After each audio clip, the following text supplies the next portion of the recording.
Hi, my name is Madeline Monick, and I'm here with Dr. Andrea Miller, a 1999 Plum graduate and a 2019 Distinguished Alumni Inductee. How are you today, Andrea? Doing well. How are you? I'm very good. Thanks for having me. So as a child, you loved having animals and helping them, and did you have any pets at home or any favorite pets? Yeah, I had a zoo growing up. My parents were very patient as I asked for everything that you could get at the pet store. I had a dog. I had a couple different cats that I rescued that showed up at our doorstep that I brought in. I had turtles, pet mice, pet birds, a salamander. Oh, wow. I had a lot of different animals. That's awesome. Yeah, it was fun.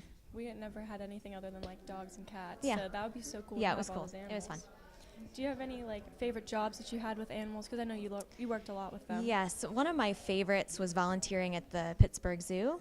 They had a high school volunteer program called Zoo Teens at the time. They might call it something similar or different now, I don't know, but you went in and interviewed and then spent one day a week for 8 weeks of the summer. So I was there every Monday, every summer between freshman year and senior year of high school, and we got to educate the public, handle different animals, not tigers and lions and bears, but chinchillas, different snakes, a possum, and educate the public, and that was a lot of fun. Yeah, I didn't know they had that. Yeah, I think they still do. Columbus does, Yeah. so I would think they would, but if there's anybody that'd be interested, I would look into it. Yeah, that's really cool. Yeah.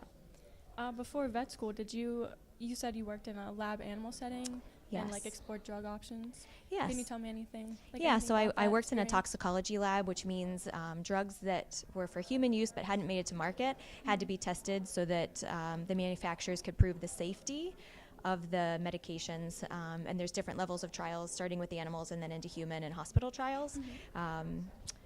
What was important to me was to see that the animals were treated with respect and care, and there were veterinarians on staff to make sure that the animals had everything they needed. If, God forbid, they were sick or were not doing well, then they were pulled off the study.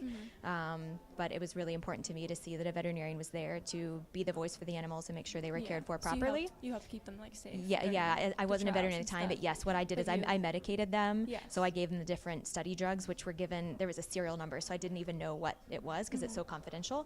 But I would give them the medications each day and then weigh them and care for them, which gave me a lot of animal handling experience and experience with research. Yeah, that's really awesome. It was neat.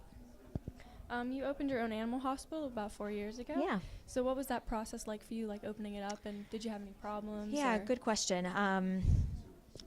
Starting a hospital from scratch is a challenge because some veterinarians will buy practice from someone else, and so you already have clients and staff and a building.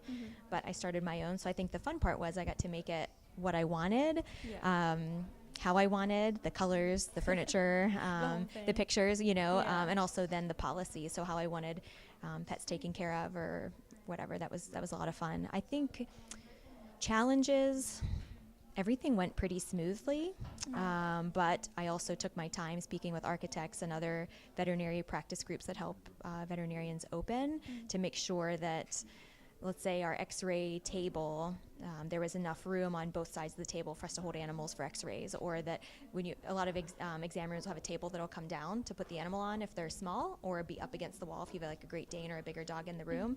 And it sounds silly, but you've got to make sure that the doors can open when the table's down, or just little logistical things that you wouldn't think about until they give you the measurements, and the architect's trying to make sure that everything fits.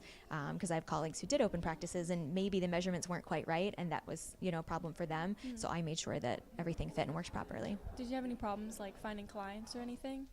I didn't necessarily have problems finding clients, but I think you're always trying to get your word out in the neighborhood. I worked 5 miles away, so I wasn't too far, but I did have to start a new client base to some extent. So Facebook and community festivals and ways to kind of get your name out there and get to meet people, I think was a good thing to do. But yeah, I think that's always a challenge to establish yourself and get to know everybody. Yes. Yeah. Well, I'm very happy you're successful. Thank and it's you. going well. Yeah, it is. Thank you. Oh, that's my next question. Yeah. How's it doing now? It's going well. smoothly? I just hired a part-time doctor in December, so that's exciting. It's that's given me a little bit of awesome. a break. Yeah. I worked 6 days a week for almost 3 years, and then now I'm down to 5 days a week, which is a nice little breath of fresh air. Much better. But it's fun to see it grow from me and a couple, I had me and one employee there every day, to now it's me, another doctor, and 3 to 4 employees every day. So it's exciting to see it grow from me and one other person to what it is today. So yeah, it's exciting and fun. Yeah, that's super exciting. Yeah. So what is a normal day like for you, or is there even like a Yeah, normal it's day? true. As a small animal vet, every day is different, which in some ways is a blessing and sometimes a curse. I learned in the lab animal setting that doing the same thing every day got to be a bit boring. You know, medicating animals and cleaning every day, it was kind of the same thing, and I wanted a challenge. But some days are more challenging than others. Some days everybody's well and healthy, and some days I give a lot of bad news, you know, unfortunately. But my typical day is I go in at 8 o'clock. They let me know if there are any calls or sick patients that need to come in straight away. I see appointments, get animals ready for surgery, see a few appointments, hop into surgery, do that until it's completed, which could be 2 hours, it could be 5 hours. It just depends on how much needs done with each animal. Try and eat lunch. I never really get a lunch hour. I'm kind of eating on the run. And then I see appointments till 5, 6, 7 o'clock at night, then do my charts. So it's probably a 12 to 14 hour day many times. Wow. But again, I think it's fun. That's incredible. Yeah, it's very fun. hardworking. Yeah. What is your favorite part about working with animals? I think one of my favorites is that breakthrough moment when a client needs help with something, or maybe you're the second or third doctor they've seen, and this is no fault of what other doctors have done, but maybe you're the one to finally get through and say, this is really what your pet needs. And they may have heard it before, but to be that person to be able to help that animal. A lot of dogs and cats have allergies, and dermatology is one of my passions. And so when an owner says they've been suffering with seasonal allergies for 6 years, what do I do? And I finally can get through to say, we've got an allergy test, we've got to try prescription foods, and I'm able to make that breakthrough and then see the animal get better on a variety of things. Doesn't have to just be skin, you know. I think that's one of my favorites, where you feel like, wow, you made a difference just in getting the communication and getting through to the owner. Does that make sense? Yeah, it's just a very rewarding. Yeah, feeling, yeah. being Especially when everything, when they're accepting and everything goes as you hope, you know. So is there a favorite animal that you like to work with? That you Well, my prefer? favorite breeds are Boxers and Great Danes, and I have one of each, but I really enjoy all dogs and cats, to be honest. Yeah, but Boxers and Great Danes are my favorite. Yes, we have a golden retriever. And Oh, we they're love wonderful. them. Yeah, they're wonderful. So you've been working with animals for years now. Are there any cases that are memorable or that stand out to you? Yeah, I was trying to think, because again, every day is so fun.